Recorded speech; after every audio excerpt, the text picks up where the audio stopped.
हर व्यक्ति ज्ञानी है। भूखमरी उन्होंने कभी नहीं देखी। लोगों में इतना आनंद है जैसे हर रोज एक त्योहार हो। उसका एक ही कारण है, वहां स्थापित स्फटिक का शिवलिंग। राजा से विनती करके यदि उस स्फटिक के शिवलिंग को यहां ले आए, भक्ति और श्रद्धा से उसकी पूजा करें, तो फिर उस परमात्मा की कृपा से आपका भी गांव उस राज्य की तरह खुशहाल और समृद्ध बन जाएगा। रहने दीजिए, अपनी ज्ञान संपत्ति पर हमें विश्वास नहीं है। हम वहां जाकर भीख क्यों मांगे? ऐसी बात नहीं है नायक। आप सब जाइए।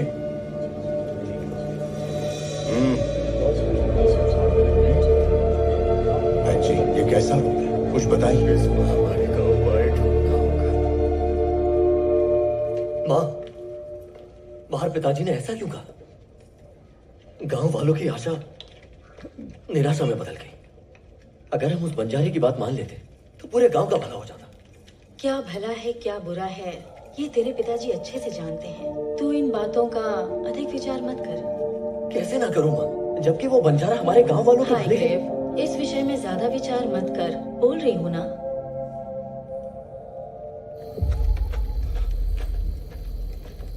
बंजारे, आपने कहा था त्रिलिंग देश में जो स्फटिक शिवलिंग है उसमें दैविक शक्तियां हैं। हाँ, लेकिन आपके पिताजी ने तो मना कर दिया। वो इस गांव के भाग्य में नहीं है। मुझे उस राज्य में ले चलिए। मैं महाराज से बात करूंगा। मैं गांव की भलाई के लिए उस स्फटिक शिवलिंग को अपने गांव लेकर आऊंगा। ये इतना आसान नहीं है। बंजारे में कुछ भी करने को तैयार हूं। ठीक है, मुझे कोई समस्या नहीं। यदि साहस है तो अवश्य ले जाऊंगा।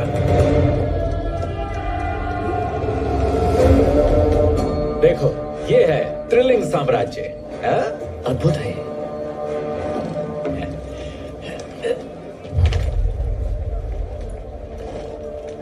आपकी कही हुई हर बात सत्य थी बंजारे। मतलब त्रिलिंग राज्य तो वास्तव में अद्भुत है।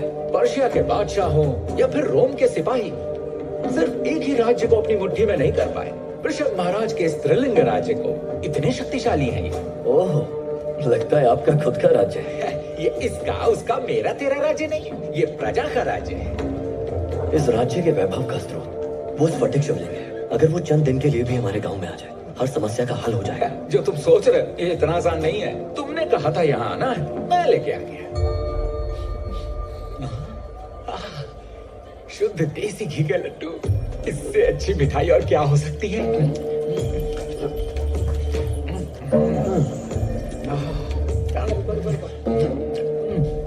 स्वर्ण कमल ले जाने वाला तू ही था ना? मुद्राएं नहीं चाहिए। कहाँ है स्वर्ण कमल? असल में उस दिन मैं ले जा रहा था, चोर चुरा के भाग गया। सबसे बड़ा चोर तो तू ही है। मुझे पता है कि तुम एक शूरवीर हो। इन लोगों से मुझे बचा लो ना। नमक खाने के बाद जल पीना अनिवार्य है, वैसे ही अपराध के बाद दंड भोगना भी अनिवार्य है। चोरी करने पर इस राज्य में क्या दंड मिलता है पता है? क्या है? हाथ काट देते हैं। तुमने देखा, छोटी सी भूल के लिए ये हाथ काट देंगे। तुम तो इस फटिक का शिवलिंग लेने आए हो, तुम्हारे साथ पता नहीं क्या होगा। चोरी करने पर ये लोग सिर्फ हाथ काटेंगे। अगर तुमने मेरे बारे में कुछ भी कहा तो मेरी तलवार तुम्हारे सीने में होगी। आप चिंता मत कीजिए, मेरी जान पहचान के कुछ लोग इस राज्य में हैं। आपकी मुद्राएं आपको मिल जाएंगी। तब तक के लिए ये गिरवी रहेंगे। बस इनका मुंह बंद रखना। आप मुझे बताइए, ये मंदिर किस दिशा में है? उधर है। अरे सुनो, लेकिन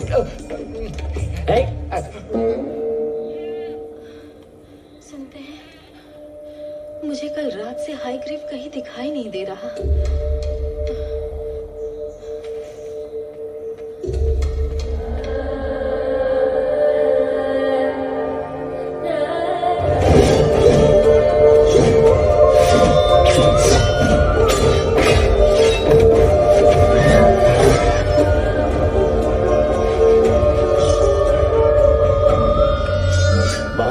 आपके हाथों में तलवार आते ही आपके सामने आपके पति देव खड़े हैं, ये आप भूल ही जाती हैं।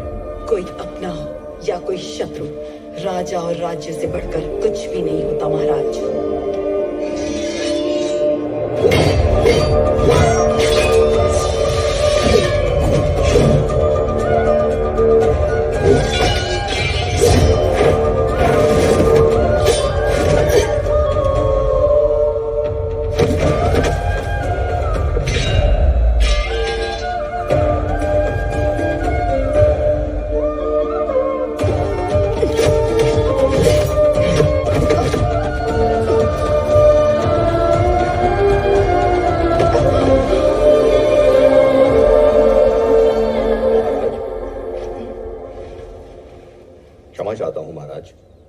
बात है सेनापति?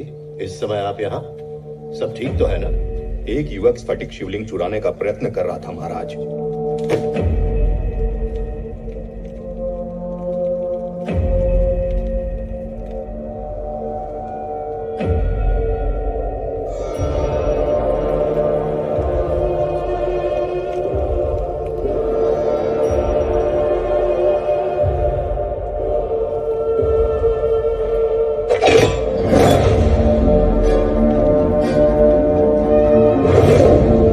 सैनिकों ने उसे घेर लिया, उसे बंदी बनाकर रखा है महाराज। महामंत्री जी ने कहा है उसका अपराध सिद्ध करके उसे दंडित करना होगा, जिसके लिए सभा का आयोजन करना है। उसकी अनुमति लेने महामंत्री जी ने आपके पास भेजा है। वृषभ वंश के उत्तराधिकारी, त्रिलिंगेश्वर के चरण सेवक, त्रिलिंग साम्राज्य के अधिपति श्री श्री श्री विजेंद्र वृषभ महाराज के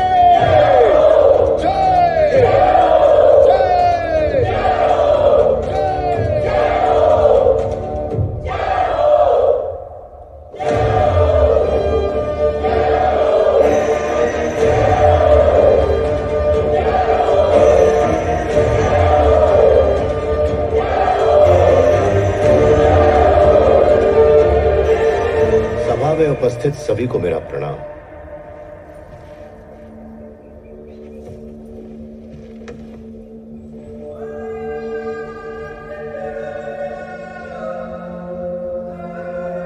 महाराज, इसके दोष पत्र को देखते हुए आप निश्चित करें कि इस राजद्रोही के लिए कौन सा राजदंड उचित होगा महाराज।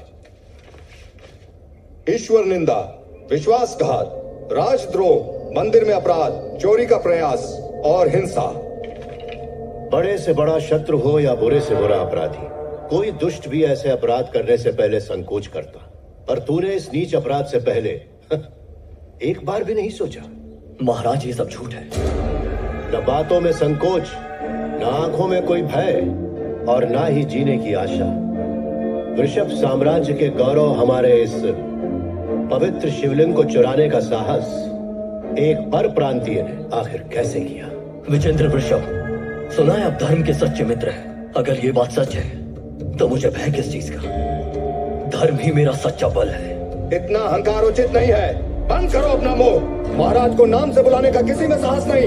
यदि एक भी और शब्द कहा तो तुम्हारी जीभ काट दूंगा। अगर खुद को वीर कहते हो तो मेरे हाथों में ये बेड़ियां क्यों? एक बार इन बेड़ियों को खोलकर मेरे हाथ में तलवार दो, फिर पता चलेगा मेरा साहस। सेनापति, खोल दो इसकी बेड़ियां। महाराज, ये हमारा आदेश है।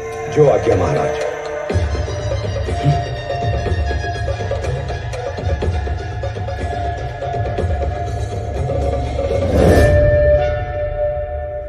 कौन हो तुम?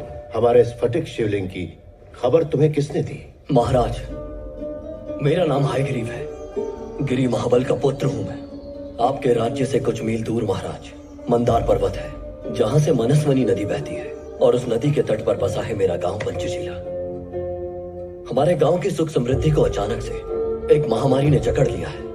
बच्चों पर, महिलाओं पर जैसे मृत्यु का साया मंडरा रहा हो। गांव के सबसे बलवान योद्धा भी घुटने टेकने लगे हैं। इस विपदा को अवसर समझकर हमारे गांव के शत्रु नागा और निषाद जहरीले हथियारों से हमारे गांव पर हमला कर रहे हैं। एक तरफ महामारी और दूसरी तरफ शत्रुओं के वार। हम इसे अपने भाग्य का दोष समझकर जीवन व्यतीत कर रहे थे। तभी एक बंजारे ने इस महामारी को समाप्त करने का मार्ग बताया।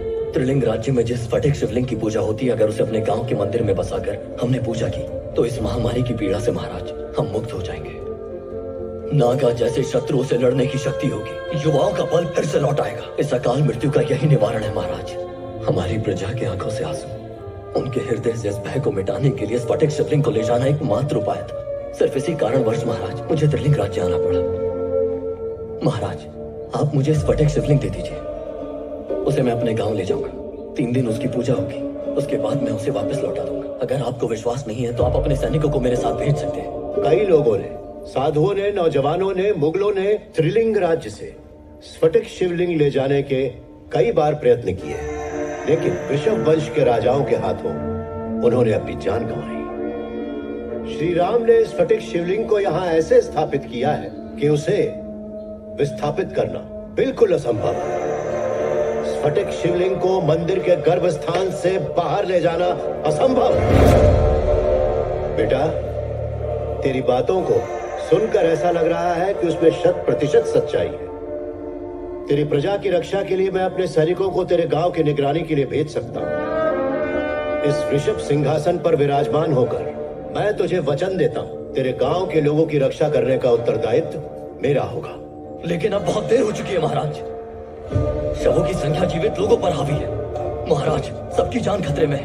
आप कह रहे हैं सेना भेजेंगे, धन भेजेंगे, लेकिन उससे निवारण नहीं होगा। यदि आप वाकई हमारी प्रजा की सहायता करना चाहते हैं, आपकी रक्षा में रखा हुआ स्फटिक शिवलिंग को ले जाने की मुझे अनुमति दीजिए। वो शिवलिंग एक बार हमारे गांव की सीमा में आती, ये निश्चित है इस महामारी से सबको मुक्ति मिल जाएगी। इस समय हमारे पास यही एकमात्र उपाय है महाराज, यदि आप अनुमति नहीं देते।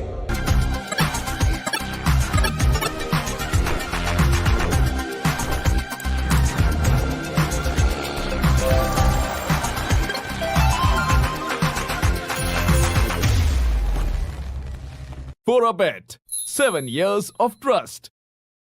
तो आपसे लड़ने के लिए भी मैं तैयार हूं।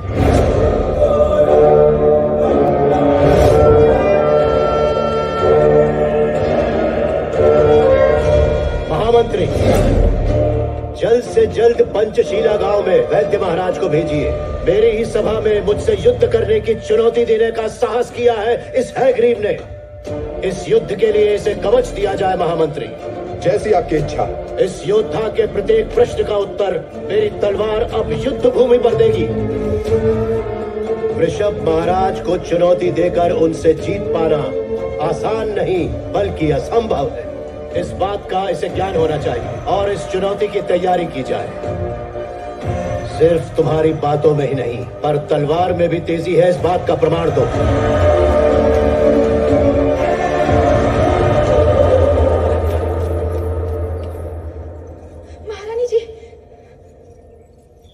क्या बात है तारा, तुम इतनी चिंतित क्यों?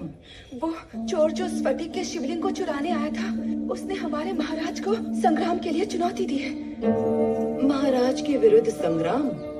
तारा, महाराज की अति उत्तम युद्ध कला का तुम आनंद ले सकती हो। उनकी